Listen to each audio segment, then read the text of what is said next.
Before Fairfield, Pennsylvania was a town, it was a shadowed stretch of wilderness.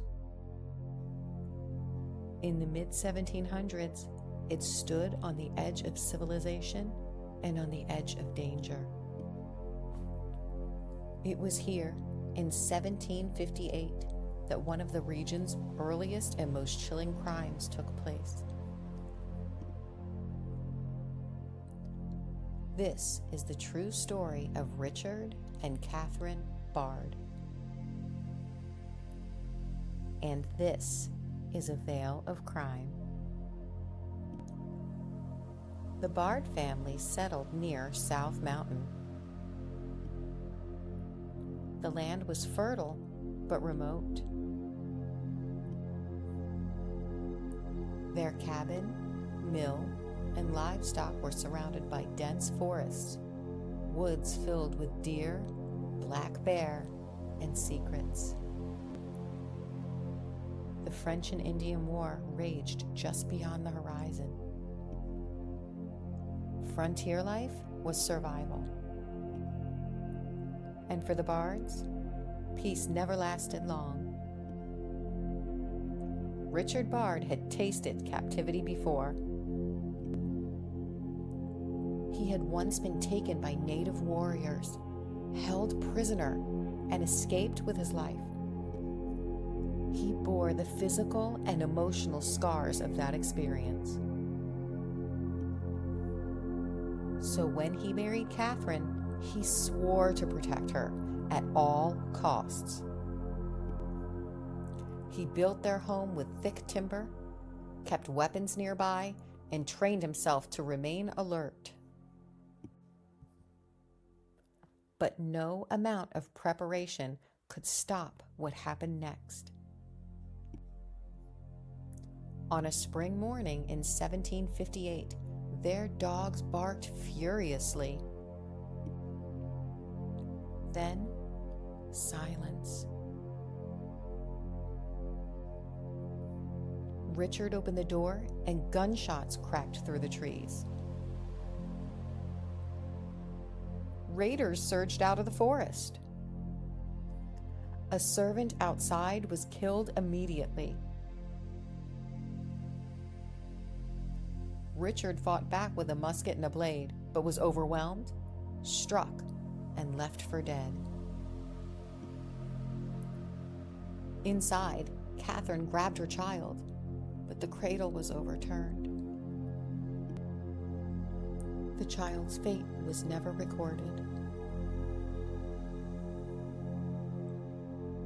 Catherine was seized, screaming, dragged from her home as it burned behind her. She was taken north, her hands bound, her feet bloodied. She was forced to march for miles through woods, over mountains, across rivers. She was bartered, held, and used. A pawn in a larger game. Captivity was cruel. She was traded among native villages. Witnesses later claimed she was treated well, but those words often masked deep trauma. She was not just a prisoner. She was currency in a time of war. Meanwhile, Richard Bard survived. He began a campaign of letters, petitions, and personal travel.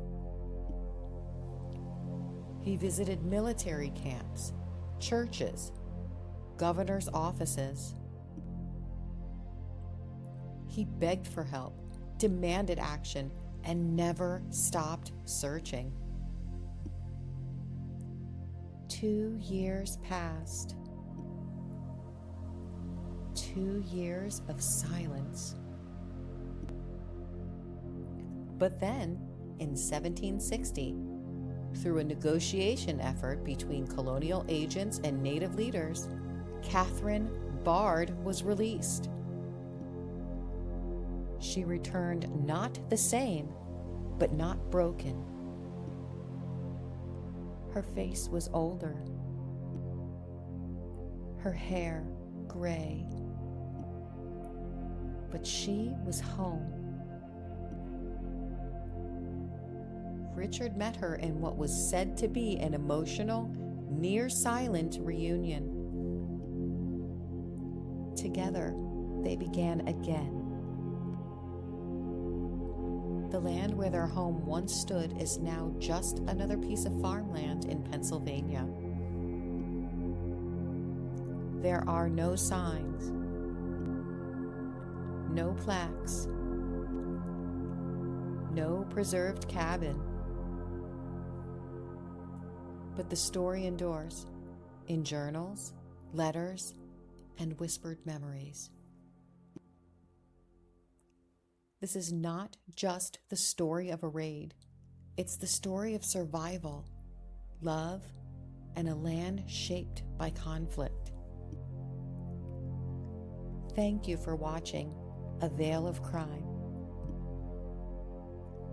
Subscribe for more true tales from the darker corners of American history.